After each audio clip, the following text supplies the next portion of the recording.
जय हिंद। मैं सुनील यादव।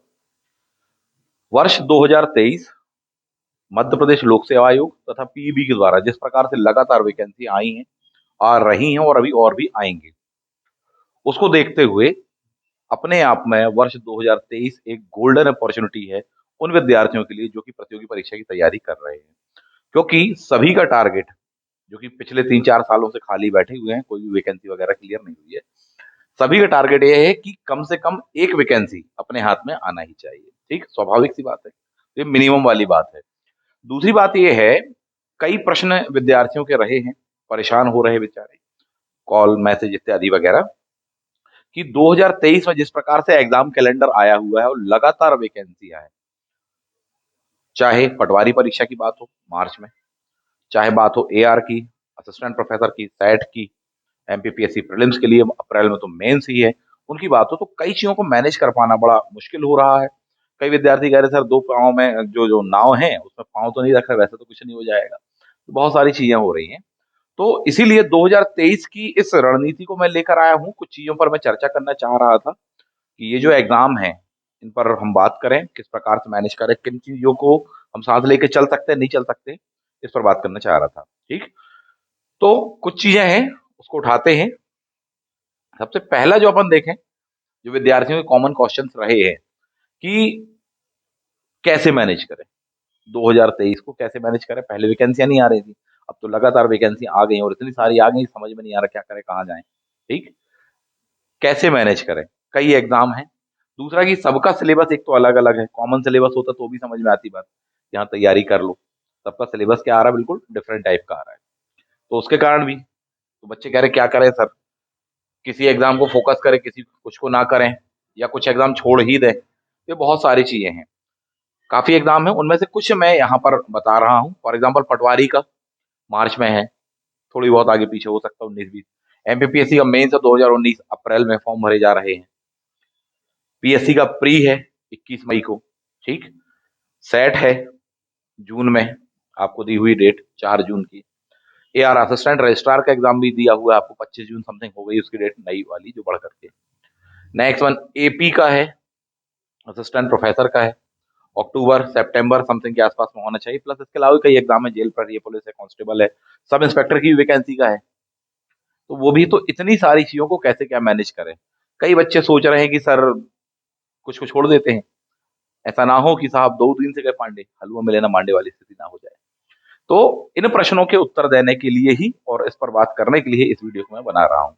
चलिए, तो एक एक करके जो क्वेश्चंस आए हैं यहाँ पर, जो डाउट आ रहे हैं विद्यार्थियों के बीच में कि सर क्या करें, कैसे करें, किस प्रकार से मैनेज होगा भी कि नहीं होगा, उन पर बात करते हैं। क्वेश्चन नंबर 1 है कि कैसे मैनेज करें, कई एग्जाम है। ठीक, हो भी पाएगा, नहीं हो पाएगा, इतनी सारी चीजें साथ भी पाएंगे, नहीं साथ पाएंगे। मेरा जवाब एक लाइन में है। वो जवाब क्या है, बहुत आराम से मैनेज हो जाएगा और सब जगह सिलेक्शन अपना होगा, कोई बहुत बड़ी बात नहीं है। ठीक, सब जगह सिलेक्शन होगा का मतलब यह है कि साहब मान के चलिए कि 5 आपके पास में है, हर विद्यार्थी उसका यही सपना होगा कि 5 मान लीजिए वैकेंसी है, तो 5 में से कितने में सिलेक्शन हो जाए अपना, 5 में। 5 में से मान लीजिए कोई इनकेस वाली स्थिति, तो कम से कम 5 में से 3 में सिलेक्शन हो जाए, और नहीं तो 2023 में कम से कम ये तो हो, बोले 1/5 तो हो, यानी 5 में से किसी एक आध में तो अपना हो ही जाए, और जरूर हो जाएगा।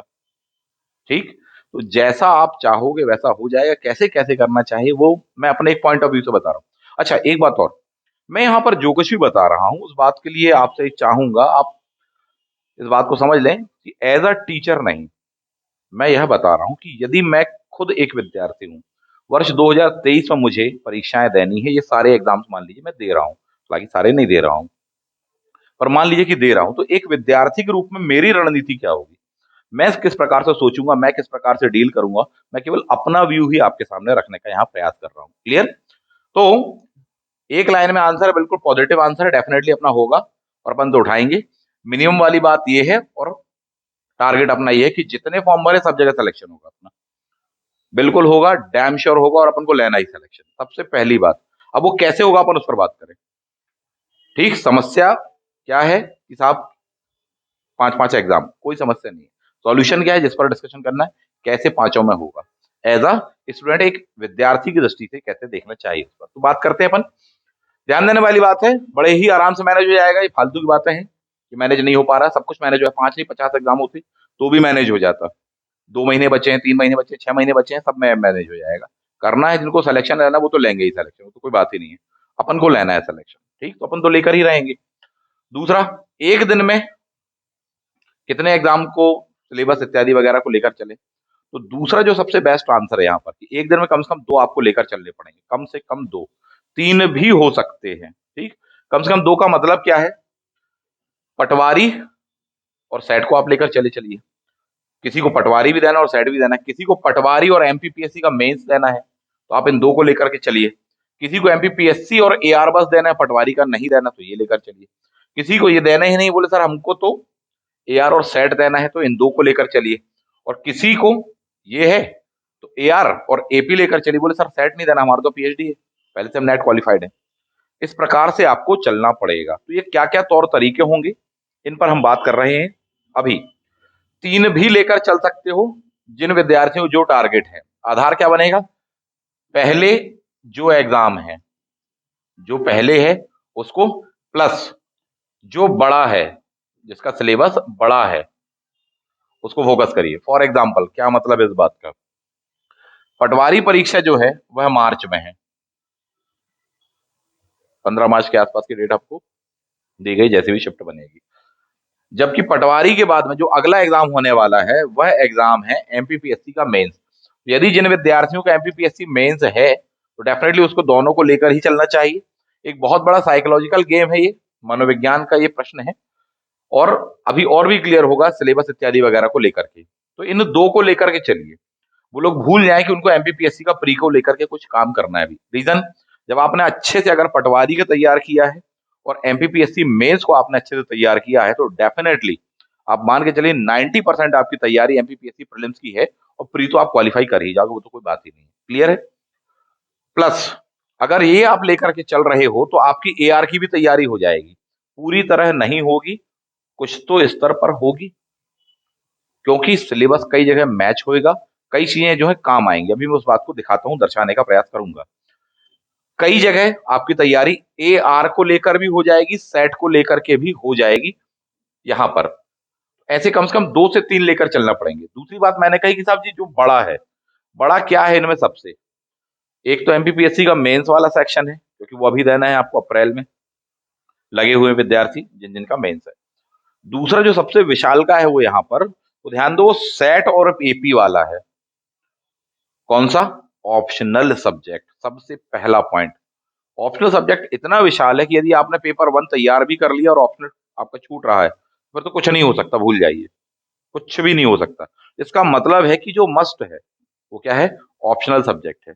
ऑप्शनल सब्जेक्ट आपको लेकर चलना पड़ेगा, भले ही आप कम से कम समय दें, ज्यादा समय जो सामने एग्जाम है, पहले एग्जाम है, आप उसको दें, परंतु ऑप्शनल को टाइम देना ही पड़ेगा।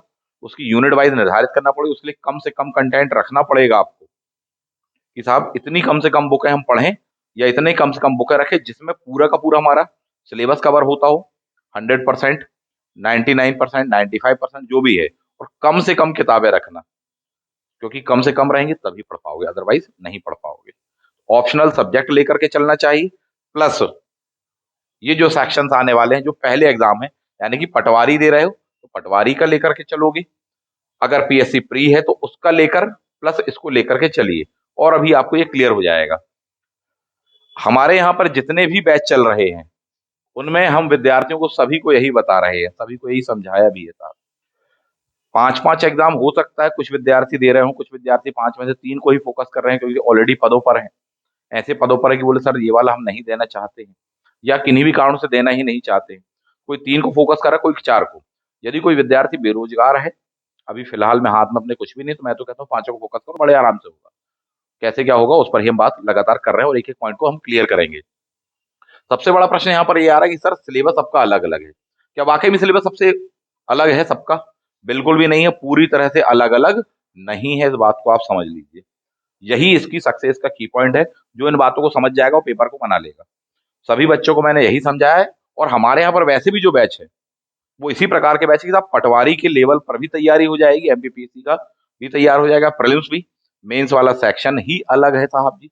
असिस्टेंट रजिस्ट्रार का काफी बड़ा जो बैच रहा वो आप तो हो ही चुका है, तैयार ही है। बच रहा है सेट का, तो सेट का बैच नया स्टार्ट हो चुका है। इस प्रकार से बता रहे कि पटवारी प्लस पीएससी प्लस सेट अपने आप एक साथ तैयार होता ही चले, और कुछ स्तर पर ऑप्शनल्स को भी लेकर के चल रहे हैं। तो सभी को यही रणनीति बताई गई जो मैं आपको बता रहा हूँ। सिलेबस को लेकर के एक बहुत बड़ा प्रश्न है कि ये वाकई में अलग अलग है। आप देखेंगे पटवारी का सिलेबस 2 पेपर वाली बात दी हुई है, 2 सेक्शंस में दिया हुआ है। ये सब्जेक्ट है 100-100 नंबर के 3 घंटे का होने वाला है, 200 टोटल क्वेश्चन होने वाले। 25 25 25 25 ऐसे 8 सेक्शन टोटल बने हुए हैं पटवारी को लेकर के, ठीक है। अब ध्यान देने वाली बात है, जो दिमाग में क्वेश्चन है कि क्या वाकई में अलग अलग है, बिल्कुल ही अलग अलग है क्या? तो बिल्कुल ऐसा कुछ भी नहीं है, इस बात को आप समझें। जो आपने पटवारी के लिए सामान्य विज्ञान पढ़ा हुआ है, क्या वो जीएस में काम नहीं आएगा? वो एमपीपीएससी प्री में काम नहीं आएगा क्या? डेफिनेटली प्री में काम आएगा, जो भी आपने उस चीज को लेकर के पढ़ा है। जो सामान्य हिंदी पढ़ रहे हैं पटवारी के लिए, क्या एमपीपीएससी के मेंस में काम नहीं आएगी? एमपीपीएससी के प्रीलिम्स का पेपर 2 जो कि क्वालिफाइंग होता है, क्या वहां काम नहीं आएगी? बोले क्वालिफाइंग इसलिए ज्यादा ध्यान नहीं देते, पिछले बार कितना टफ पेपर था, कितनी दिक्कत गई थी यार बहुत सारे विद्यार्थियों को, इंग्लिश मीडियम के विद्यार्थियों को कितनी ज्यादा दिक्कत गई थी, वहां काम आएगी। सामान्य अंग्रेजी आप पढ़ रहे हैं, जनरल इंग्लिश पढ़ रहे हैं, तो ये भी तो मेंस में काम आएगा, ट्रांसलेशन आपको आनी है, ठीक। सामान्य गणित पढ़ रहे हैं, मैथ्स पढ़ रहे हैं, तो ये तो सेट पेपर 1 में भी काम आएगा आपको, एमपीपीएससी के मेंस में भी काम आएगा, प्लस एमपीपीएससी के प्रीलिम्स में जो पेपर 2 है उसमें भी तो मैथ्स और रीजनिंग ही है आने वाला है साहब, पैसेज है सेकंड सेक्शन। सामान्य ज्ञान और अभिरुचि हर जगह काम आएगा। कंप्यूटर प्री में भी काम आएगा, चाहे एमपीपीएससी का प्रीलिम्स हो, चाहे असिस्टेंट रजिस्ट्रार वाला दे रहे हो, चाहे आप सेट का दे रहे हो, वो तो कॉमन है। सामान्य तार्किक योग्यता यानी रीजनिंग की बात है, सेट में भी काम आएगी, यहां भी काम आएगी। इसका मतलब जो चीज आप यहाँ पढ़ रहे हो तो बाकी जगह लग ही रहा है, अप्लाई ही है वो चीजें, तो इसको फोकस क्यों नहीं कर रहे अपन, ऐसा क्यों सोच रहे हैं कि बिल्कुल अलग अलग सिलेबस है? और आप मेहनत करेंगे तो आपकी जाया नहीं जाने वाली है साहब जी, ठीक। सभी कॉम्पिटेटिव एग्जाम में ये आपको काम आने वाली है, अगर इसको आप गौर से देखें तो इसका मतलब ही ये निकल के आ रहा है कि बहुत सारे जो सब्जेक्ट है वो इस तरह से कॉमन है कि एक जगह पढ़ाई करोगे तो दूसरी जगह भी काम आएगी, बस ये है कि लेवल का थोड़ी सा अंतर है, तो लेवल पहले से हायर लेके चलो, ठीक। पटवारी में तो काफी हायर लेवल ही दिया है आपको, रीजन ये है कि 25 तो आपको साइंस के दिए हैं, एमपीपीएससी प्रीलिम्स जैसे एग्जामों में जिनको लेकर के विद्यार्थी परेशान होते हैं, 10-12 क्वेश्चन होंगे साइंस के, इससे ज्यादा क्या होंगे, 15 होंगे, 20 होंगे, 25 के पार नहीं होते हैं। तो इसका मतलब है कि साइंस वाला जो सेक्शन है वो आपने काफी अच्छे से तैयार किया। पटवारी परीक्षा में आपको ये नहीं दिया है साइंस में कि फिजिक्स आएगा, केमिस्ट्री आएगा, ह्यूमन एनाटॉमी आएगा, ऐसा नहीं दिया है, सामान्य विज्ञान दिया है, इसका मतलब सारे सेक्शन आएंगे। तो आप एमपीपीएससी प्रीलिम्स के लिए और मेंस के लिए सारे सेक्शन तो पढ़ते ही थे ना पहले भी, तो नया क्या हो गया? नया उसमें कुछ भी नहीं है। कुछ इस प्रकार से चीजों को देखें जो मैं आपसे बता रहा हूं, तो फायदे में रहेंगे। सामान्य हिंदी, ये बात सही है कि बोले प्रीलिम्स में नहीं है, अभी आपको डायरेक्टली लग रही, मेंस में तो है, लेकिन सच बात तो ये कि साहब पेपर 2 जो कि क्वालिफाइंग कहलाता है एमपीपीएससी प्रीलिम्स का, वहां तो काम आएगी, ये चीज देखिए आप।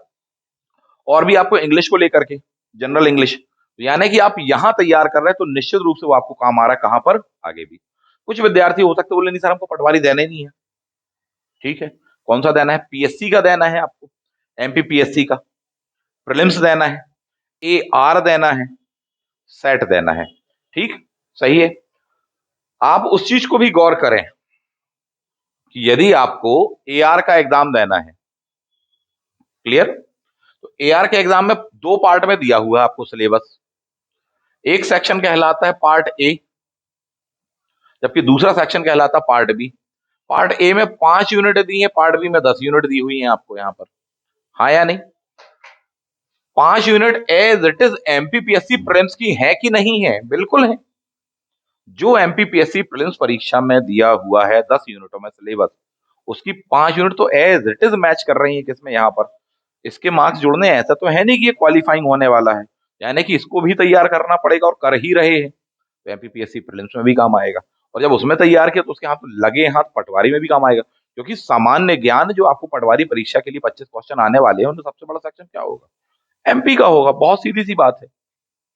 25 में से 15 से 18 क्वेश्चन तो एमपी के होंगे, बाकी क्वेश्चन तो आपके अदर चीजों के होने वाले हैं, तो आप पहले से जान लीजिए। तो ये आप तैयार कर रहे हैं तो इसका मतलब है कि 2-2 3-3 एग्जाम तैयार हो तो रहे हैं आपके, तो कहाँ ये अलग अलग सिलेबस है, 100% सेम नहीं है, शाब्दिक रूप से मेल नहीं हो रहा, ये वाली बात सही है, लेकिन अगर उसको आप देखें, उसका भावार्थ देखें, उसकी मूल विषय वस्तु देखें, तो कई जगह वो मेल खा रहा है, कहीं पर 50%, कहीं पर 60%, ये स्थिति है। और जब आप 2-2, 3-3 को एक साथ मिला करके देख लो तो 100% मैच हो जाएगा वो तो। क्लियर बात ये है? इस चीज को समझिए, ऐसे देखने का प्रयास करिए। तो ये मैंने कहा एमपीपीएससी प्रीलिम्स का सिलेबस है, सेम यही आपका असिस्टेंट रजिस्ट्रार एग्जाम का सिलेबस है पार्ट ए का। ये जरूर है कि पार्ट बी आपको बोले नहीं सर वो एमपीपीएससी प्री में काम नहीं आएगा, ठीक, लेकिन एमपीपीएससी प्री के कई सेक्शन आपको पार्ट बी में काम आएंगे, ये भी तो आप देखिए। कैसे देखते हैं? राज्य सेवा प्रारंभिक परीक्षा पार्ट ए में ये सेक्शन आपको दिए हुए जो कि ब्लू लाइन से आपको कर दिए गए हैं, एज इट इज है एआर के पार्ट ए वाले, ठीक। पार्ट बी वाले में जो आपको शिक्षा वाला दिया हुआ है वो डायरेक्टली यहां पर मैच तो नहीं हो रहा, लेकिन आप देखेंगे आयोग वगैरह जो है किसी हद तक आपको वहां काम तो आ जाएंगे, किसी हद तक ही सही, सामान्य अध्ययन की दृष्टि से ही सही, पॉइंट नंबर 1। और जो मान लीजिए मैच नहीं भी कर रहा है तो आपको तैयार करना पड़ेगा। इन सभी चीजों के लिए बैच अपने पास में हमारे पास में अवेलेबल रहे हैं, अभी भी हैं, नोट्स प्रोवाइड किए हैं सभी को, टू द पॉइंट नोट्स है, कम से कम शब्दों में, कम से कम पेजों में, अच्छे से अच्छा सिलेबस के according to the point content दिया है, प्रीवियस ईयर के क्वेश्चन भी दिए हैं कई चीजों में। तो ये चीजें जब आपके पास में है तो फिर परेशान होने की क्या बात है। आपको एमपीपीएससी मेंस का नोट चाहिए, बिल्कुल आपको हमसे मिल जाएगा हिंदी मीडियम में। 2019 वाला ओल्ड पैटर्न में चाहिए तो वो भी आपको प्रोवाइड करा रहे हैं, नए पैटर्न में चाहिए 2021 वाला तो वो भी आपको दे देंगे। असिस्टेंट रजिस्ट्रार का तो कोई बात ही नहीं है साहब जी, दे ही रहे हैं सभी को। पटवारी परीक्षा के लिए मैंने बहुत सारी चीजें बताई हैं, बुक्स वगैरह बताई कि साहब इससे पढ़ो इससे पढ़ो, फालतू के ख्यालों में मत आओ कि नहीं वो वाली की सबसे अच्छी आई, ये वाली कोचिंग की लॉन्च हो गई, उसकी लॉन्च हो गई, बकवास है, कुछ काम नहीं आने वाला है। मुद्दे की बात तो ये है साहब जी, या तो कंटेंट उस हायर लेवल पे बनाया गया हो और उसको बनाने की लगती है बहुत मेहनत, दिखावा एक अलग बात है और एग्जाम में उससे संबंधित क्वेश्चन बन पाना एक अलग बात है। खासकर अभी अगर एक उदाहरण देना चाहूं तो मैनेजमेंट का उदाहरण दूंगा, बहुत सारे बच्चों ने मैनेजमेंट पढ़ा भी पढ़ाया भी। आप मैनेजमेंट के प्रीवियस ईयर के क्वेश्चन पेपर उठाकर देखिए, उसमें जो क्वेश्चन पेपर आया हुआ है, तो अगर मैनेजमेंट के 10 क्वेश्चन आए हैं तो 10 में से 3-4 क्वेश्चन ही समझ में आएंगे, बाकी क्वेश्चन समझ में ही नहीं आएंगे। वो कहीं इकोनॉमी से रिलेवेंट हो रहे हैं, कहीं किसी चीज से, कहीं किसी चीज से। वो पूरी पूरी जो बुक है उनमें मिलेगा ही नहीं, आपको पहले बता दूं, तो वो कहाँ मिलेगा। तो हम बता रहे विद्यार्थियों को कि साहब इस चीज के लिए ये वाली बुक पढ़िए, इसके लिए ये वाली पढ़िए, तो ऐसी वाली बुक बता रहे हैं और इस टाइप से कंटेंट दे रहे हैं, नोट्स दे रहे हैं, यहाँ भी काम आ जाएगा, वहां भी वही चीज काम आ जाएगी। यानी कि एक पढ़ोगे, 2-2, 3-3 एग्जाम आपका तैयार होगा। यही मास्टर स्ट्रेटेजी होगी 2023 की, क्योंकि समय है आपके पास में कम। तो जितने भी बच्चे हमसे जुड़े हुए हैं क्लास में हमारे यहाँ पर, हम तो उनको यही बताते थे, उनकी काउंसलिंग भी इसी परिप्रेक्ष्य में कर रहे हैं साहब, क्योंकि मेंटल प्रेशर बहुत ज्यादा है कि सर क्या करें, कैसे मैनेज करें, हो ही नहीं पा रहा है। 2 दिन 3 दिन तो पढ़ लेते हैं, चौथे दिन फिर नहीं पढ़ पाए। धीमे धीमे करिए साहब, एक साथ 3-3 4-4 सब्जेक्ट बता रहे हैं, तो उनको ही जो कि लगातार संपर्क में है, जुड़े हुए हैं। आगे बढ़ते हैं, अपन यहाँ मुद्दे पर बात करें। इसके कई सेक्शन जैसा कि बताया वहां पर, अब कुछ सेक्शन बोले कि सर पार्ट बी वाला तो काम नहीं आ रहा है, एआर वाला हमको यहाँ पर। बात तो सही है कि असिस्टेंट रजिस्ट्रार का पार्ट बी वाला जो सेक्शन है वो काम नहीं आ पा रहा दूसरी जगह पर, या एमपीपीएससी में, ठीक है, वहां काम नहीं आ रहा ना। आप एमपी सेट का सिलेबस उठा करके देखें, एमपी सेट का असिस्टेंट प्रोफेसर में भी अभी चल रहा है, हो सकता पेपर 1 ऐड कर दिया जाए, ठीक। अभी फिलहाल में सेट की बात करते हैं। एआर का और सेट का जो सिलेबस है वो काफी हद तक मैच हो रहा है, शब्दशः नहीं हो रहा हो, लेकिन उसका जो मूल है वह तो मैच हो ही रहा है। हायर एजुकेशन उसमें भी है, इसमें भी है, टीचिंग एप्टीट्यूड इसमें भी है और उसमें भी है, आना ही है। रिसर्च एप्टीट्यूड उसमें भी है और इसमें भी है। पैसेज यानी अवबोध कंप्रहेंशन इसमें भी है और वहां पर भी है आपको। संप्रेषण, ठीक, गणितीय और तर्क अभिव्यक्ति, यही तो आपने रीजनिंग में पढ़ा, यही आपको सेट में भी आना है, इस बात को समझिए। आंकड़ों की व्याख्या, डेटा इंटरप्रिटेशन है आपको, तो यही तो रीजनिंग में भी पढ़ा और यहाँ पर भी है। सूचना और संचार प्रौद्योगिकी तो सबसे ज्यादा कॉमन है, आईसीटी हर जगह आ रहा है, हर जगह कॉमन फिट बैठ रहा है। 9th नंबर का लोक विकास और पर्यावरण, इकोनॉमी, इन्वायरमेंट और कई सेक्शंस को मिलाकर के बनाया गया सेक्शन है, तो ये है। 10वें नंबर की यूनिट उच्च शिक्षा प्रणाली, सेट में भी है, ईआर में तो भर भर के पढ़ रहे हो और मध्य प्रदेश के संदर्भ में पढ़ रहे हो, तो 100% मैच नहीं भी हो रहा है तो मान के चलो कि 60%, 70% तो हो रहा। तो वो जो प्रश्न थे कि सर सिलेबस अलग अलग है, समझ में नहीं आ रहा कैसे मैनेज करें, क्वेश्चन ही गलत है, सिलेबस अलग अलग है ही नहीं, सिलेबस तो मैचिंग पे है साहब जी, और उनके अलावा आपको गैप भी तो मिला हुआ है, तो ये एक बहुत बड़ी चीज है। तो काफी हद तक वो मैच हो रहा है, जो मैच नहीं हो रहा वो भी बता देते हैं। ऑप्शनल जो पेपर होना है सेट में प्लस असिस्टेंट प्रोफेसर में, वो मैच नहीं हो पा रहा होगा, वो बिल्कुल अलग ही विचारधारा है। इवन जिनका फॉर एग्जाम्पल हिस्ट्री भी है, तो वो भी सामान्य अध्ययन में जो हिस्ट्री पढ़ा वो काम नहीं आएगी, 10%, 5% ही काम आ पाएगी, बाकी काम नहीं आ पाएगी। तो वो चीज एक अलग है। तो उसके लिए फिर आपका सॉल्यूशन ये है कि आपको देखिए बैच ज्वाइन करना पड़ेगा, और सॉल्यूशन बेस्ट ये है कि जैसे हम बता रहे हैं बच्चों को, साहब पटवारी के लिए भी वही बच्चे हमारे पास में, उन्हें ही एमपीपीएससी देना है, उनमें से ही कईयों को सेट और एपी वगैरह देना है। तो साहब उनको इस प्रकार से ही मैनेज कर रहे हैं कि पूरा दिन भर का उनका रूटीन, पूरा शेड्यूल उनकी काउंसलिंग के साथ में ऐसा सेट किया जाए, साहब तुम्हें ये भी काम आ जाए, इसको तुम इतने घंटे पढ़ो, इसको तुम इतने घंटे पढ़ो, इस चीज को यहाँ पढ़ो। और पढ़ने के लिए भी मटेरियल सब गिनी चुनी चीजें पढ़ो, क्योंकि ज्यादा फैलाओगे तो कभी नहीं पढ़ पाओगे, अगले एक आध दो साल में भी नहीं पढ़ पाओगे। तो ये चीजें कर रहे हैं, और इसके लिए आपको गाइडेंस चाहिए, क्योंकि आप अकेले इस चीज को इतने दिनों से कर रहे हैं, कर नहीं पा रहे होगे, दिक्कत जा रही होगी।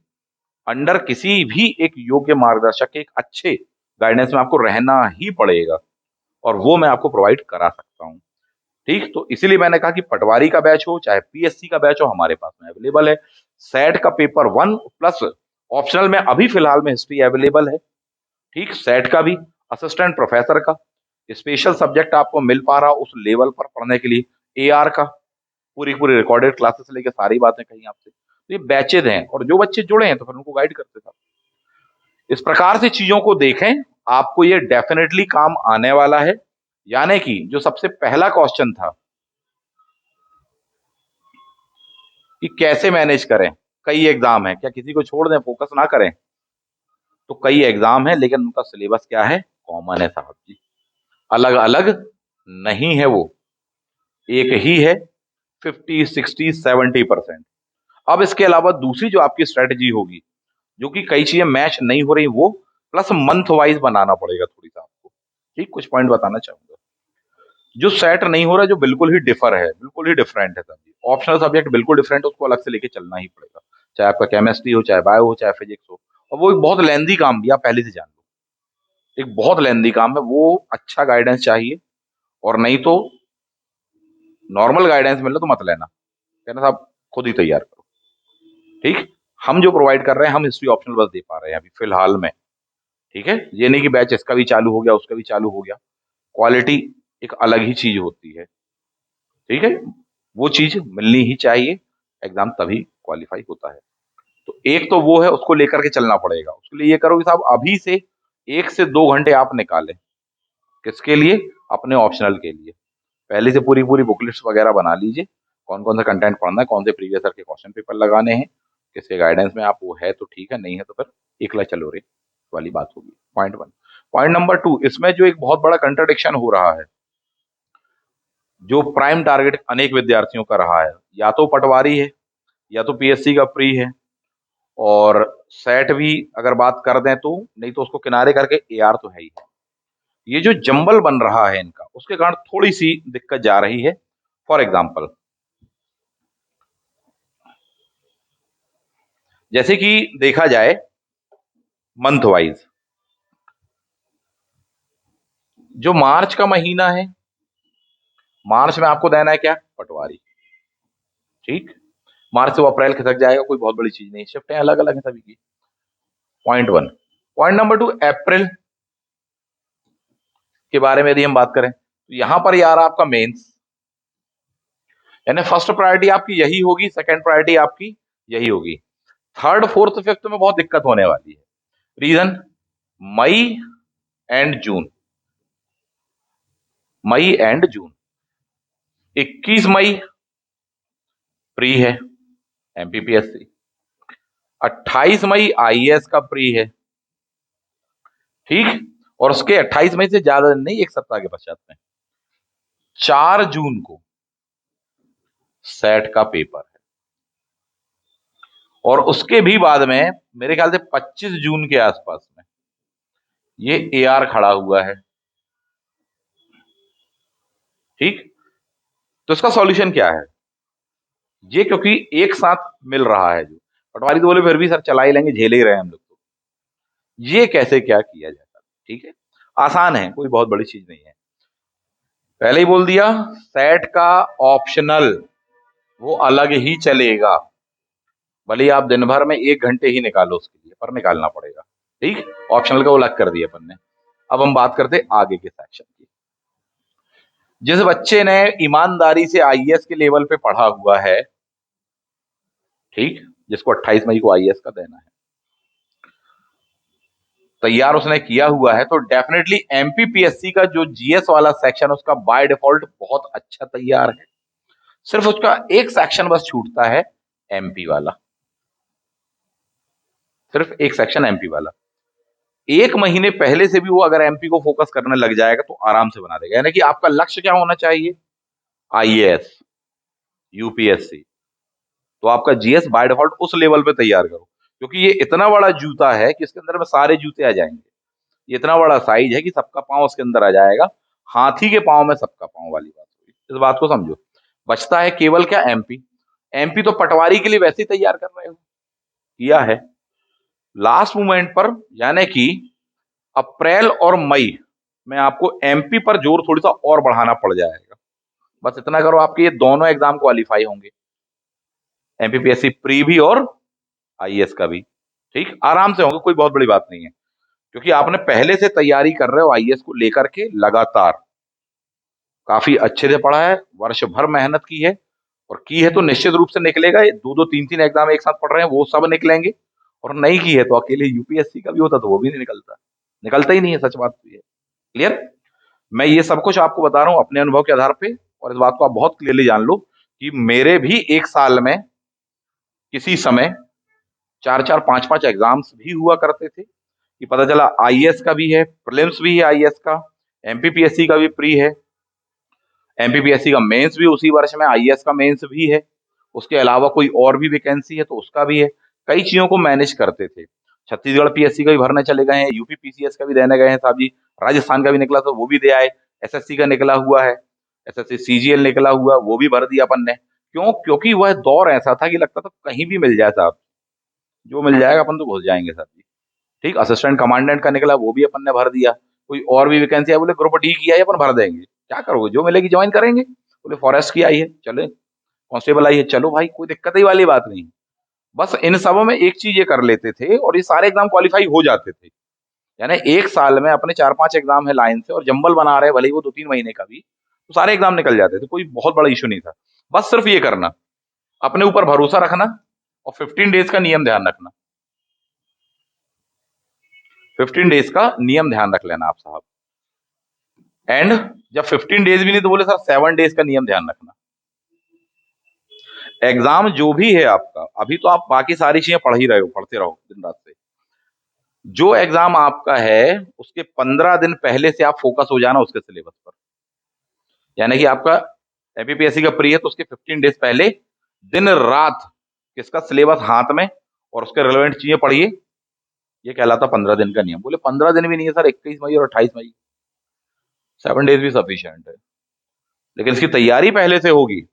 7 डेज में अपन केवल रिवीजन करेंगे। अब वो अपन को दिन भर में 12 घंटा पढ़ना पड़े, 15 घंटे पढ़ना पड़े, 20 घंटे पढ़ना पड़े, वो कर लेंगे अपन। कम से कम to the point collective collection होना चाहिए अपने पास में बुक्स का, बहुत ही क्वालिटेटिव ही बुक्स होनी चाहिए, अनावश्यक इधर उधर का नहीं पढ़ पाओगे। फास्ट रिवीजन करना है, एनी हाउ पेजों को पलटा लो, केवल हेडिंग देख लो, सब कुछ नहीं देख पा रहे तो क्या देख लो, केवल हेडिंग देख लो, जो आपकी पढ़ी हुई बुक्स है उनमें से देख लो, जितनी चीजों को आपने मार्क किया हो उन चीजों को देख लो। वो टॉपिक्स जो आपने ऑलरेडी इंडेक्स में पहले से बनाए हैं, नहीं बनाए तो बना लो, जिनमें से सबसे ज्यादा क्वेश्चन आते रहे हैं। बोले सर आईएएस में पॉलिटी में इन सेक्शनों को लेकर ज्यादा क्वेश्चन आते हैं, एम लक्ष्मीकांत को भी उठाएंगे तो अपन ले देखे बार बार सर, 8 से 10 टॉपिक ही होते हैं, उसमें से आते हैं।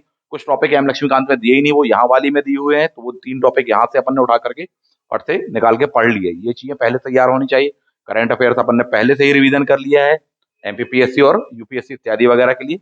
कुछ ये स्ट्रेटेजी को फॉलो करिए। इकोनॉमी के टर्म को लेकर के बहुत ज्यादा करंट अफेयर्स की जरूरत पड़ती है, और कुछ चीजें जो लगातार चर्चा में है, अपन को पता है कि इनमें से क्वेश्चन आएगा, वो जो कुछ है सेलेक्टिव है, वो बार बार निकाल करके अपन उसका रिवीजन करते चलें। आराम से 7 डेज में होगा, बहुत आराम से होगा, 6 से 7 दिन में। सच बात तो है कि एम लक्ष्मीकांत जैसी जो बुक है, अगर जिसको आईएएस निकालना और जिसको निकालना आता है, तो वो उसके लिए एम लक्ष्मीकांत का मतलब ये है कि साहब 6 घंटे, 6 से 8 घंटे आराम से कर लेते और हो जाती है और अपने पेपर अपना पास होगा। हम तो यही करते रहे साहब, और आपको वही तरीका बता रहे। बोले साहब बीएल ग्रोवर हो चाहे बोले विपिन चंद्रा हो, बोले 4-5 घंटे फटाफट पलटा देंगे अपन, देख लेंगे हो जाएगा। हेडिंग हेडिंग देख लो, खास खास सेक्शन देख लो, एक बार नजर फिरा लो, बाकी चीजें अपने आप बाय डिफॉल्ट तरोताजा होंगी। बस उस कंटेंट को पढ़ने की गंभीरता, जुझारूता वो उस लेवल पर होनी चाहिए, निश्चित रूप से अपन को बनेगा। इकोनॉमी को लेकर के जो भी बुक्स हैं उनको देख लिया आपने, सेम यही करना, रमेश सिंह बोले 5-6 घंटे अपन उठा करके फटाफट 7 डेज में आराम से होगा, निश्चित रूप से होगा। अपनी पढ़ी हुई बुक्स को पढ़ना, ये नहीं कि बाजार से नई किताब ले आए। पढ़ी हुई बुक्स बार बार कह रहा हूं क्योंकि उसको आपने पहले से ही पढ़ा हुआ, मार्क्स बने हुए हैं, कहां पर कौन सी चीज सबसे खास दी है, कौन सी लाइन में सबसे स्पेशल पॉइंट है, कौन सी लाइन है कोई मतलब की नहीं है, वो सब बना हुआ है आपका। कहीं अंडरलाइन है, कहीं हाईलाइटर है, कहीं पर पहले ही आपने निकाल करके पेज नंबर लिख दिया है। ये वाला टॉपिक जो पेज नंबर 10 पर दिया है ना, यहाँ पर आधी बात दी हुई है, या आधी बात दी हुई है अपन को पेज नंबर 150 पर, तो सी पेज नंबर 150 पर पहली मार्क बना चुका अपनी बुकलेट पर, सीधे अपन वहां जाएंगे और उसको जाकर के देख लेंगे। ठीक, ये होता है, चाहे इकोनॉमी हो, चाहे पॉलिटी हो, चाहे ज्योग्राफी हो। बोले अपन एल नीनो ला नीनो फलाना ठिकाना यहाँ पर पढ़े, और तो यहाँ पर आधा ही दिया हुआ, बोले साहब एक काम करो, वहां पर वो फेरल का नहीं, हेडली सेलवेल कहीं और दिया होगा, तो अपन ने पहली पेज नंबर निकाल के लिख दिया है। यही वाली बुक में 10 नंबर पेज के बाद में सीधे उठा करके क्या पढ़ लेना, 150 नंबर पेज, फटाफट हो जाएगा। तो ये कभी भी पुरानी जो पढ़ी हुई बुक्स होती है उनमें हो पाता है, कभी भी नए वाले में नहीं हो पाता। नए वाले तो बिल्कुल नहीं हो पाएगा, भूल जाओ साहब जी, पहले से जो आपकी जमा पूंजी उस पर हो पाएगा। तो ये दो चीजें अपनी समझ में आ रही हैं। जिसका इस लेवल पर तैयार है उसका मान के चलो कि ईआर का एग्जाम तो निकलना ही है, 100% क्लियर, क्योंकि उसका पार्ट ए तैयार है, इस बात को समझो, क्लियर। लेकिन अभी पार्ट बी बच रहा है, तो पार्ट बी भी पहले से पढ़ा होगा, नहीं पढ़ा तो अभी भरपूर मौका है, कोई समय गुजरा नहीं है, क्योंकि अभी आप कहां खड़े हैं, अभी आप फरवरी में खड़े हैं, अभी आप फरवरी माह में खड़े हुए हैं। हमने जो नोट्स दिया है, जो दे रहे हैं, प्लस जो वीडियो क्लासेस दे रहे हैं, उसका कोई विकल्प नहीं है मेरे ख्याल से, ठीक, क्योंकि उससे अच्छा ना तो नोट्स वाइज आपको कंटेंट मिल पाएगा, टू द पॉइंट है, हो सकता है उससे कोई अच्छा भी हो, मना नहीं कर सकते, परंतु वो जो बनाया है वो एग्जाम ओरिएंटेड बनाया गया, टू द पॉइंट बनाया गया कंटेंट, उसको पढ़िए आप, तो आराम से 2 महीने में आप उसको पढ़ पाएंगे। प्लस ना केवल नोट्स, अगर उन कंटेंट को आप चाहते हो आपके दिल दिमाग में चढ़ भी जाए, जहन में आ जाए, तो जो वीडियो क्लासेस में हमने बताया, वो जो पढ़ाया हर दिन की क्लासेस जो है पूरी पूरी रिकॉर्डेड है, वो वाला सब्सक्रिप्शन ले लो। सीधी सी बात ये है, जो टॉपिक पढ़ने में आपको 2 घंटे लगते हैं, वो आधे घंटे की क्लास में समझा दिया और रटवा भी दिया है कि साहब रट लो, रट भी जाएगा। एक से एक टफ से टफ टॉपिक हो चाहे इजी से इजी हो। कि बोले साहब विश्वविद्यालय अधिनियम 1973 की धारा नंबर 13 क्या बोलती है, तो बोले सर कुछ भी भूल जाएंगे पर ये नहीं बोलेंगे कि 13 नंबर की धारा क्या बोलती है। हर टॉपिक में यही काम किया, और हमारी क्लास की विशेषता है कि ये पढ़ाते बच्चों को, तो बैठे हुए ही क्लास में सुनते रहने के दौरान में ही मैक्सिमम चीजों को याद करवा देते हैं, और डबल बॉन्डिंग सिस्टम से लेकर सारी तरीके से पढ़ाते हैं साहब। कॉन्सेप्ट भी ये है, फैक्ट भी ये है, उससे इतर चीजें भी है, उससे इंटर रिलेटेड चीजें भी ये हैं। कोई सेक्शन ही मत छोड़ो कि कहीं से घुमा फिरा के दे दे जोड़ जाड़ के, अपन कह रही ये तो हमने पढ़ा ही नहीं, ये तो हमने कभी सुना ही नहीं, पूरा टॉपिक पढ़ के आए अपन। ऐसा होने नहीं चाहिए, क्योंकि वो एक क्वेश्चन के चक्कर में अपनी साल भर की मेहनत बर्बाद हो जाएगी, बिल्कुल नहीं करना है। और यहाँ तो 5-5 साल की मेहनत है साहब, 4 साल 5 साल के बाद में, तो वो चीज करने ही नहीं देना है। खिलवाड़ नहीं होना चाहिए कैरियर के साथ में, ऐसी स्ट्रेटजी और ऐसी तैयारी उसमें आपको बैच में मिल जाएगा। पढ़ना आसान हो जाएगा, पार्ट बी वाले सेक्शन को भी, पार्ट ए वाले सेक्शन को भी। यही विशेषता पार्ट ए में है, यही विशेषता पार्ट बी में है। नहीं तो पार्ट बी तो इतना टफ है, ये बहुत लेंदी, उसका कंटेंट प्लस उसको पढ़ पाना, समझ पाना, उसको लिंक अप कर पाना, अकेले कर लोगे, आप में योग्यता की कोई कमी नहीं है, पर समय तो नहीं है ना, उसके लिए समय चाहिए, वो आपको क्लास में मिल जाएगा, वो जो आपको बैच में मिल जाएगा साथ ही। ठीक, दूसरी पॉइंट, असिस्टेंट रजिस्ट्रार वाले मैक्सिमम विद्यार्थी, आई एम वेरी सॉरी, जो रेस से बाहर होने वाले हैं, बड़े ही प्रतिभाशाली, उनकी वजह पार्ट बी उतनी नहीं होगा जितनी वजह पार्ट ए होने वाला, पहले से आप जान लो। सबसे ज्यादा हल्के में किसको ले रहे हैं, वो पार्ट ए को ले रहे हैं। वो कह रहे हैं हम तो पीएससी दे चुके हैं सर, 1-2 बार क्वालिफाई कर चुके हैं, तो मेरा पार्ट ए तो तैयार है। ये बहुत बड़ी भूल है, आप पहले ही जान लो, बहुत बड़ी विशाल का भूल है। एमपीपीएससी का जो कट ऑफ रहा वो 75-80% जाएगा प्री का, ठीक है, प्री के लेवल पर ही बात कर रहे हैं 5 यूनिट्स का। इसमें जो कट ऑफ जाने वाला बहुत हायर जाने वाला, पहले ही जान लो। उसमें बुलाते हैं 15 गुने, इसमें 15-15 गुने नहीं बुलाने वाले, वैसे पोस्ट में 13 है, तो 15 गुने कितने हुए, उसमें पोस्ट में होती 300 400 500, उसके 15 गुने बुलाते हैं। इसमें 13 पोस्ट से तो बचे कितने, 15 गुने। नियम हालांकि 15 गुने बुलाने का, लेकिन 13 का 15 गुने बुलाएंगे ना, यानी कट ऑफ हायर होगा। इस बात की उपेक्षा कर रहे हो, आपने जिस लेवल पे पढ़ा उस लेवल को बढ़ाने की जरूरत है। यानी कि वहां पर भी 50 जो क्वेश्चन आने वाले, 50 में से 45 क्वेश्चन आपके सही होने चाहिए। और अगर इजी पेपर आ गया, हलवा पूरी टाइप का आ गया, तो 50 में से 48 क्वेश्चन आपके सही होने चाहिए। जिसके वो सही होंगे, इसके बाद में काउंटिंग स्टार्ट होगी पार्ट बी की। साहब इस बात को समझ लो। अगर कोई इससे इतर या नीचे सोच रहा है तो वो तो भूल जाओ। एआर, एआर के पीछे बहुत लगे हुए हैं। सातों महाद्वीपों की पुलिस उसी के पीछे लगी हुई है इस समय, आप ये समझ लो सर। उसको पकड़ना तो अभी फिलहाल में क्या समझ में आ रहा है, क्लियर है। मैंने पूरा का पूरा एआर का सेक्शन पढ़ा हुआ है, पार्ट ए भी पार्ट बी भी, एक से एक चीजें उसके अंदर की तैयार की हैं। सिलेबस को मैच करते हुए मैंने ही नोट्स बनाया है। एक एक रात में 12-12 2-2 बजे तक बैठ करके मैंने नोट्स बनाया, उसको स्टडी किया और एक जगह किया। मैं जानता हूं कि उसमें क्या मेहनत लगेगी। हालांकि मुझे वो देना नहीं है एग्जाम, पर आप लोगों के लिए बनाया है, यह सच है। तो इसलिए मैं बता रहा हूँ कि वो कितना लेंदी है, क्योंकि मुझसे ज्यादा परिचित नहीं हो आप उससे। मैं उससे बहुत अच्छे से, बहुत निकट से परिचित हूँ। और कंफ्यूजन इतना कि बोले सर वो नेक की जो वैलिडिटी की डेट है वो 4 वर्ष है कि 5 वर्ष है। एक ही कंफ्यूजन घूम ही रहा आज तक। लो साहब समझते ही है। अब इसका समाधान, बोले सर आपने उसमें तो 4 बताया, आगे आपने 5 बताया। आप उसके बाद में मिले नहीं हमसे कभी। शायद आपने वीडियो नहीं देखा, हमने दोबारा कुछ और भी बताया था कि जब आप ऑफिशियल वेबसाइट पर जाओगे तो हिंदी वाले में देखोगे तो 4 लिखा, और इंग्लिश वाली उसी की वेबसाइट पे देखोगे सरकार की, उसमें 5 लिखा। तो अब बताओ अपन क्या मान के चले। और अधिनियम देखोगे तो उसमें बात ही कुछ और लिखी है। तो ये सब मैं पढ़ने के पश्चात, इन सबको पढ़ने में लगता है समय, मेहनत, ऊर्जा। आपके पास है क्या? है तो आप सब कर लोगे, मुझसे ज्यादा अच्छा बना दोगे। नहीं है तो बेहतर जो तरीका बताया उसको बैच में ज्वाइन कर लेना, बेस्ट रहेगा। उस तरीके से बनाओ। A R and set AP. AP को अपन लास्ट में रख रहे हैं क्योंकि उसका महीना बहुत आखिरी का है। तो ये तैयार है, और इसको भी किस लेवल पर, जो हमने बताया है पार्ट ए, जो क्लास में हमने बताया। आपने कितनी तैयार किया हो पार्ट ए आर का, माना कि आपकी बहुत तैयारी है और आपने पहले भी एमपीपीएससी दिया है, पर ना तो मुझसे ज्यादा बार पीएससी प्रीलिम्स दिया होगा, ना मेंस दिया होगा, और शायद इंटरव्यू भी ना दिया हो, क्योंकि ये बड़े दुर्भाग्य की बात होती है। और मैं नहीं चाहूंगा किसी को भी ऐसा करना पड़े। ये कोई सौभाग्य की बात नहीं है। सौभाग्य बात है सर, एक बार प्री दें, एक बार मेंस दें, एक बार इंटरव्यू दें, एक बार में अपन को टॉप रैंक मिल जाए और अपन आगे निकल जाए, खत्म करो। ये बड़े दुर्भाग्य की बात है कि बार बार उन अनुभवों से गुजरना पड़े। तो मेरी शुभकामनाएं है कि बार बार आपको ना देना पड़े, एक बार ही फॉर्म भरे और आगे। क्लियर। तो ये बहुत ही दुखद अनुभव है जिसके आधार पर मैं बता रहा हूँ। और क्योंकि जब गड्ढे में गिरना व्यक्ति चालू होता है, फिर गिरते ही से चला जाता था। अनुभव बस रह जाता है, ज्ञान मात्र रह जाता है, लोगों को बताने के लिए रह जाता है, घर की लाइब्रेरियां रह जाती हैं, मोटी मोटी किताबें रह जाती हैं, और उसके बाद में बड़ा एकांत और एक शून्य रह जाता है व्यक्ति के पास में। तो बचना है अपन को उनसे, जो गलतियां हम लोगों ने की हैं, आपको नहीं करना है। ठीक है, वही चीजें बता रहे हैं। आगे बढ़ते हैं। ए आर पार्ट ए, आपने कितना ही अपने स्तर पे तैयार किया हो, हमने जो बताया है बैच में, क्लास में, वो हमने अपने स्तर पे बताया है, अपने गत वर्षों के अनुभव के स्तर पे बताया है। ज्ञानी कोई नहीं है, सब समान ही अनुभव के हैं। आपने समय दिया है तो आपको जानकारी है, समय नहीं दे पा रहे तो नहीं है, सिंपल सी बात है। इसके अलावा कोई विकल्प नहीं है, कोई चीजें ही नहीं है। कोई महाज्ञानी नहीं है, कोई कम ज्ञानी नहीं है। ठीक, आपके पास में समय ही तो नहीं है, point one. Point number two, जो भी आप पढ़ रहे हैं अपने स्तर पे, एमपीपीएससी को आधार बना रहे हैं, प्री को आधार बना रहे हैं, मेरा मानना है कि इसका जो कट ऑफ हायर जाने वाला है, और उसके पीछे बहुत लोग लगे हैं।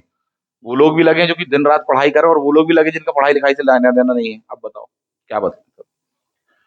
इसमें कट ऑफ जाना है बहुत हायर, पहले ही तैयार कर लो, समझ लो इस बात को। तो अपन को इसमें नंबर खींचने ही पड़ेंगे। तो जो आपने पढ़ा है वो अपने स्तर पे पढ़ा है। मैं चाहूंगा कि आप मेरे स्तर पे पढ़ें और उससे भी हायर लेवल पे पढ़ें। वो सारी चीजें मैंने बैच में बताई हैं। तो इसलिए पार्ट ए वाला जो सेक्शन है, तो कई बच्चे बोलते हैं नहीं सर वो पार्ट ए तो हमारा तैयार है। बिल्कुल नहीं करना साहब ऐसा। जहां जहां से पेपर आता हम तो दिखा देते हैं कि साहब लाइन मिलवा देंगे कि साहब देखो ये पेपर क्वेश्चन यहाँ से आया हुआ था। आप भी कर सकते हो, पर आपको वर्षों लग जाएंगे। मत पढ़ो इन सब चक्करों में, सीधा उसको पढ़ो, सुनो, आगे बढ़ो, वाला काम करिए। एआर जो है आपका, ये आपका मई में जून में आ रहा है, सॉरी। ठीक, 25 जून ठीक है। और जबकि दूसरा आ रहा है आपका सेट का, ये आ रहा है 4 जून का। ठीक। पहली बात तो डेट बहुत क्लोज है, और दूसरी बात इसमें एक बहुत बड़ी समस्या है, ऑप्शनल। कोई समस्या नहीं है। फरवरी, फेब, मार्च, अप्रैल, मई, अगले 4 महीने आप थोड़ी थोड़ी सा करके भी तैयार करोगे तो आपका ऑप्शनल सब्जेक्ट आराम से तैयार होगा। कोई झंझट नहीं, बशर्ते एक अच्छे तरीके से स्ट्रेटेजी फॉर्म हो, और आपके पास में अगर अच्छा गाइडेंस है तो निश्चित रूप से आप 3 साढ़े 3 महीने में तैयार कर लोगे, आखिरी 15 दिन में आप रिवीजन कर लोगे। और जो करेगा ये चाहिए कि तैयारी प्लस रिवीजन, उसका ही सिलेक्शन होना है। ठीक है। सेट का कट ऑफ ध्यान रखना, नीचे जाता है, ज्यादा नहीं जाता, ये अच्छी बात है। हालांकि पिछले 3 4 सालों से जो वैकेंसियां क्लियर नहीं हुई हैं और उसके सिनेरियो को देखो, तो लगातार जो कट ऑफ है बहुत बढ़ता चला जा रहा है, और आगे भी बढ़ेगा। तो ये एक भयावह चीज, अपने आप में डरावनी चीज है। उस बात के लिए भी तैयार रहिए, मानसिक रूप से भी, बौद्धिक रूप से। ठीक है। तो प्रायः सेट में जो होता है वो यही स्वरूप रहा है, अब ज्यादा नहीं जाता उसका कट ऑफ कंपैरेटिवली। चाहे उसी के जैसा एग्जाम एपी का देखो, आपको कम बन सकता है अपना, यानी थोड़ी सी कम मेहनत पर, कंपैरेटिवली किसके, एपी के। ठीक। तो यानी कम कम भी थोड़ी सा समय देंगे तो काम अपना चल जाएगा। एक पॉइंट ये है। दूसरा पॉइंट ये है कि जैसे जैसे समय आगे बढ़ेगा, सेट क्लियर हो जाएगा, तो फिर अपन एपी के आने तक बाकी चीजों से फ्री हो जाएंगे, तो इस पे वर्क बढ़ा देंगे। ये भी चीज है। ऑप्शनल लेकिन आपको अभी से लेकर चलना पड़ेगा एक अच्छे गाइडेंस में। अभी से क्लियर कर लीजिए, बिल्कुल अगले 2 4 5 10 दिनों में अपनी रणनीति फॉर्म कर लीजिए। चालू कर दीजिए साहब, बहुत विशाल का सिलेबस दिया, सीधा सीधा जो नेट का सिलेबस है ना, उठा करके छाप दिया है साहब। ठीक। दोनों ही प्रकार के जो ट्रेडिशनल सब्जेक्ट बोले, ज्योग्राफी हो गया सर, हिस्ट्री हो गया, सोशियोलॉजी, इनके सिलेबस बहुत बड़े हैं। ठीक। इनका कंटेंट में, लेकिन एक अच्छी बात है कि फिर भी सर गाइडेंस मिल जाता है, आप पढ़ा रहे हैं, बुक्स वगैरह कुछ तो अवेलेबल हैं। कुछ सब्जेक्ट तो ऐसे है कि बोले सर उसकी बुक भी नहीं मिल पा रही, गाइडेंस तो बहुत दूर की बात है। और जो दे भी रहे हैं तो कई ऐसे भी हैं कि बोले माशा अल्लाह वाली बात है।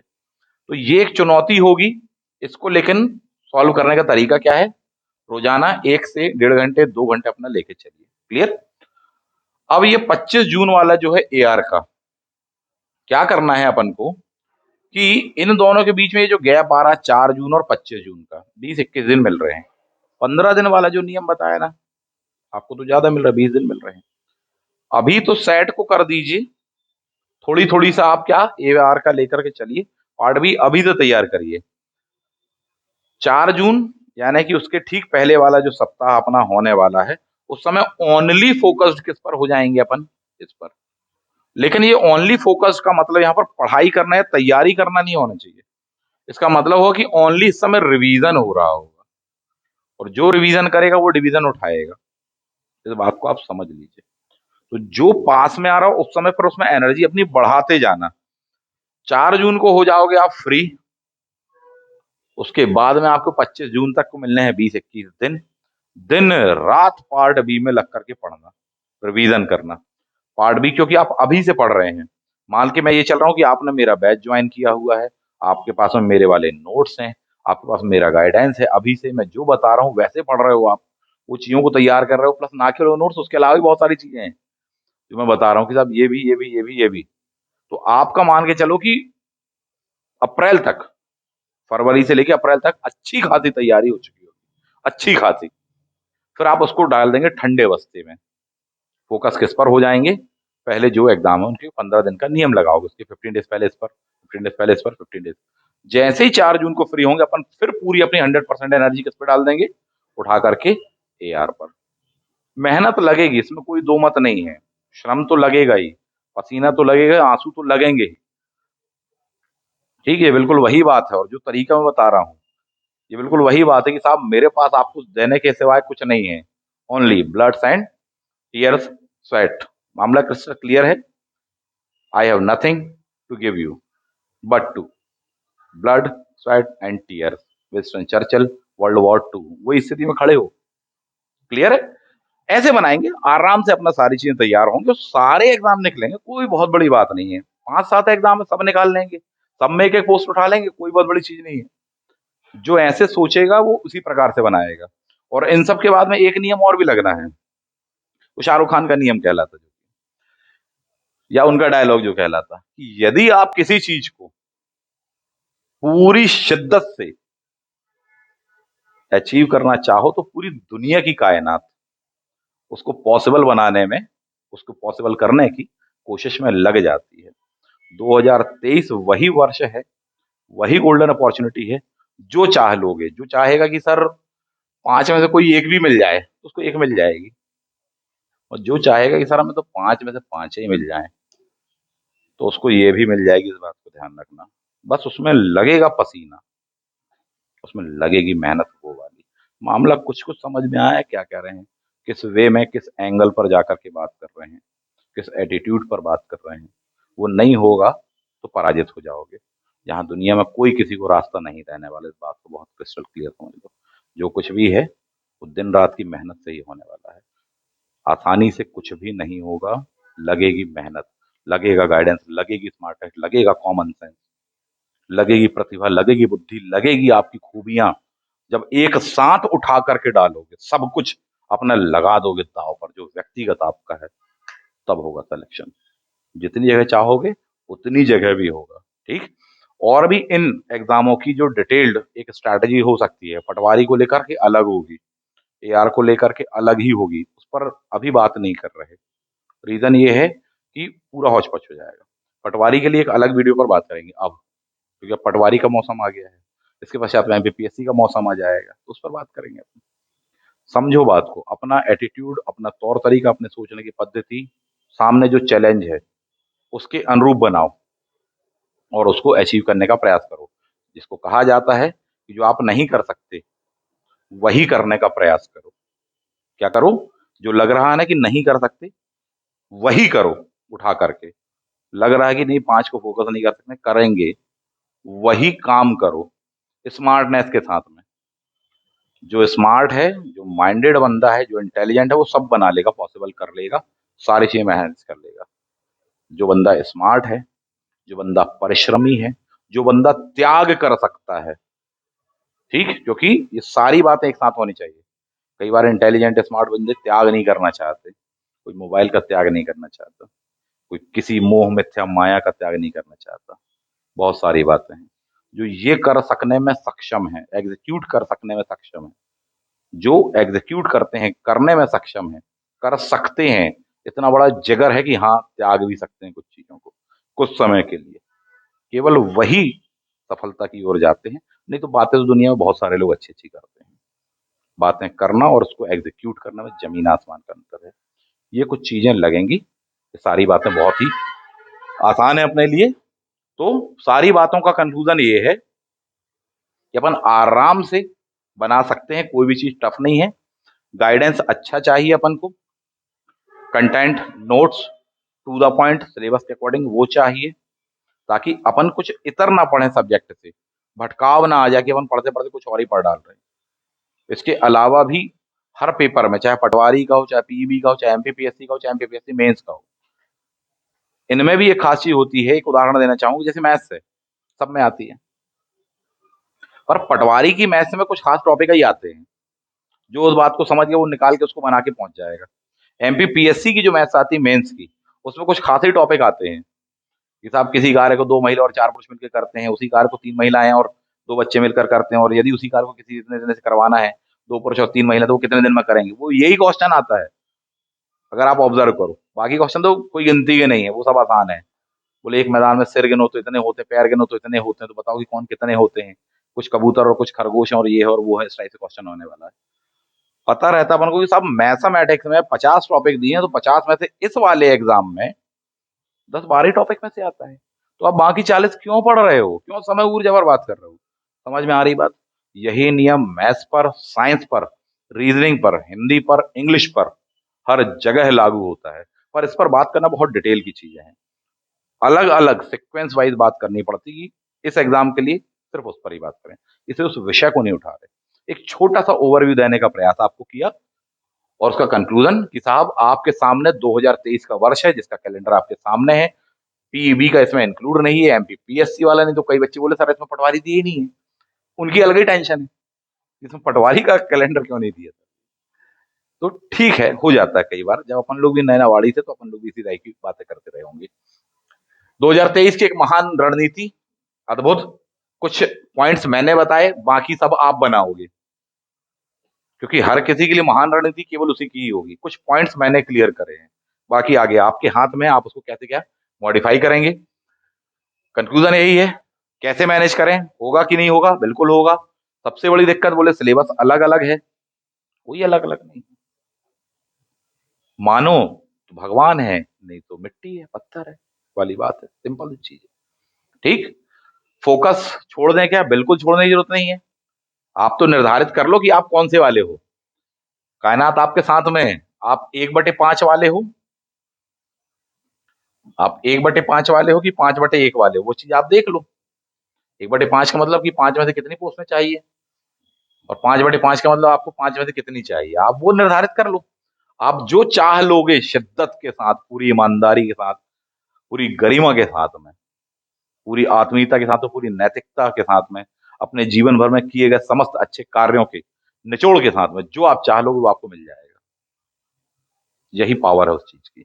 आप देख लो आप क्या पसंद कर रहे हो, पूरी कायनात आपके साथ में है, आराम से मैनेज हो सकता है, कोई बहुत बड़ा इश्यू नहीं। इसके अलावा भी कई क्वेश्चन बोले नहीं सर हमारा सर हिंदी और जीएस तो अच्छा है, मैथ्स अच्छा नहीं है, उस पर बात करेंगे, बताएंगे। कोई कहेगा नहीं सर हमारी मैथ्स और हिंदी तो फिर भी ठीक है, इंग्लिश ही वाले नहीं है अपन हिंदी मीडियम से। कोई कहेगा नहीं सर इंग्लिश सही है, मैथ्स सही है, लेकिन इंग्लिश मीडियम से तो हिंदी सही नहीं है। तो अलग ही सॉल्यूशन उसके, वो बात करेंगे बाद में। अभी देखेंगे पटवारी वगैरह के लिए कब क्या समय मिल पाता है वीडियो बना पाने के लिए। ठीक है, क्योंकि या तो इसी में लगे रहें, या तो आपके लिए कंटेंट क्वालिटेटिव बनाएं, एक साथ चार जगह कैसे हो जाए। कंक्लूजन क्या है, आराम से मैनेज होगा, सभी जगह आप सिलेक्शन लेंगे। क्या करें, एक दिन में दो, कम से कम दो, जिसके अगर ज्यादा है तो फिर वो 3 भी लेकर चलना पड़ेगा। टाइम निर्धारित करो, सुबह इतने बजे उठना, इतने बजे काम पर जाना, इतने बजे लौट करके आना, इतने बजे से इतने बजे ये वाला सब्जेक्ट पढ़ना, इतने बजे से इतने बजे ये वाला सब्जेक्ट पढ़ना। और उसका जो नियम आपने बनाए हैं उनका खुद पालन कर लेना, देवताओं की श्रेणी में शामिल हो जाओगे, इस बात को समझना। दुनिया ने जो नियम तौर तरीके होता है वो पालन करना तो छोड़ो, जो चीज खुद को मालूम है, जो चीज खुद को सही लग रही है, वही नियम जो आपने बनाए हैं आप उसी को फॉलो कर लो, देवता बन जाओगे साहब जी, वो वाली बात कहलाती है ना। चलिए, S Radha Krishnan ji, the next, ये चीजों को लेकर के चलें कुछ इस प्रकार से। सिलेबस आपने देख लिया, बस इसमें डेप्थ बढ़ानी है। डेप्थ वैसे ही आपको पहले वाले में बढ़ी हुई दी है, साइंस 25 क्वेश्चन तो पहले ही बढ़ी है, क्योंकि इसमें 25 यानी ज्यादा, ज्यादा गहराई। उसमें तो आपको ऑलरेडी 10, 12, 15 यानी कि कम गहराई, इसको तैयार यानी आपको वो तैयार। तो way of thinking, way of direction क्या होना चाहिए, उस प्रकार से देखें। कुछ एग्जाम्पल्स आपको यहाँ पर दिए हुए थे। लगातार की साहब जी बैचेस अवेलेबल हैं, टू द पॉइंट, जो पढ़ा रहे हैं वो पढ़ लो और पेपर देने चले जाओ। वैसा पढ़ पाना बहुत मुश्किल है, रेयरेस्ट है कि मिल पाएगा। चाहे वो पटवारी वाला बैच हो, चाहे हिंदी हो, चाहे इंग्लिश हो, चाहे मैथ्स वाला हो, क्योंकि हम खुद ही पढ़ा रहे हैं। ठीक, चाहे मैनेजमेंट हो, हम ही पढ़ा रहे हैं। बहुत रुलाने वाला पहले ही बता दें, हिंदी भी, मैनेजमेंट भी और मैथ्स भी, खासकर जिनका बैकग्राउंड मैथ्स नहीं है। हम जो तरीके बता रहे हैं, जो टेक्निक्स बता रहे हैं, उससे पढ़िए आप मैनेजमेंट को, उस कंटेंट को उस जगह से पढ़िए, आराम से आपका होगा साहब। बहुत पोस्टें हैं, ये करिए, इनको इस प्रकार से एनालाइज करने का प्रयास करिए। इसका पीडीएफ वगैरह देखेंगे, आपको प्रोवाइड करा देंगे। इसको एक पूरे सही तरीके से अपन लेकर चलेंगे तो निश्चित रूप से आप सिलेक्शन उठाने वाले हैं। गोल्डन अपॉर्चुनिटी है, पूरे वर्ष भर की रणनीति लेकर के चलना। 5 में से 5 ही अपना टारगेट है, जितनी भी वैकेंसी है उतने में से उतना ही टारगेट है। इन केस आसमान से अपन गिरेंगे भी तो 5 में से 3 पर गिरेंगे ना, जमीन पर नहीं गिरना है। 3 में से 2 पर गिरोगे कि बैड लक है, सर्कमस्टेंसेस हैं, कोई परेशानियां, मजबूरियां हैं, पारिवारिक बैकग्राउंड अच्छा नहीं है, आर्थिक शैक्षणिक रूप से मजबूर हैं, कमजोर हैं, पिछड़े हैं, ग्रामीण क्षेत्र में परेशानियां होंगी ना, दुर्भाग्य होगा ना। ठीक है, आसमान से गिरेंगे, खजूर पर ही गिरेंगे, लेकिन इस बात को ध्यान रखना, ऐसा प्लान रखना, क्योंकि 2023 में जिस तरह से आपको भरमार बाढ़ देखने को मिल रही है, ऐसा ना उसके बाद के वर्षों में अकाल और सूना देखने को मिले। मौका चूकना नहीं है एनी हाउ। आगे भी बाद के वर्षों में भी ईश्वर करें ऐसे ही पद लगातार आते रहें, उतर अच्छी बात है साहब जी। बाद के लिए क्यों बैठना, अभी के लिए ये लेकर चलो, इस प्रकार से करो, निश्चित रूप से आपके लिए हेल्पफुल होगा और आराम से सिलेक्शन उठाएंगे। और ये रणनीति किसी टीचर की नहीं है, ये रणनीति एक ऐसे व्यक्ति की है जिस व्यक्ति को खुद ही एग्जाम देना है, उस जगह पर रख करके सोचने के पश्चात में, एनालाइज करने के पश्चात में ही आपको चीजें बता रहा हूँ। क्लियर है? फरवरी का महीना है, बहुत समय है, आराम से अपन कर सकते हैं। मार्च का पटवारी भी क्वालिफाई कर सकते हैं, एमपीपीएससी मई वाला भी कर लेंगे, अप्रैल वाले एग्जामों को भी अपन फोकस कर सकते हैं, कोई बहुत बड़ा इशू नहीं है। अच्छे स्तर पे मेहनत करेंगे तो वो भी निकलेंगे और दूसरे भी क्वालिफाई होंगे और तीसरा भी क्वालिफाई होगा। अच्छे स्तर पे नहीं करोगे तो एक साल में एक एग्जाम भी होगा तो भी नहीं होता है क्वालिफाई ना होने वालों का। क्लियर है? सिलेक्शन लेना ही है और उसके लिए मैं आपको यथासंभव सहयोग प्रदान करने का प्रयास करूंगा, चाहे कंटेंट को लेकर के हो, चाहे बैचेस वगैरह को लेकर के हो। बहुत सारे अनुभव हो गए हैं, बहुत सारी जगह के, अब भी मौका है, सचेत हो जाओ साहब जी। 2023 गया तो बहुत दिक्कत है। ठीक, ऐसे करिए, निश्चित रूप से आपको सिलेक्शन मिलेगा। मिलते हैं अगले वीडियो में। थैंक यू, जय हिंद।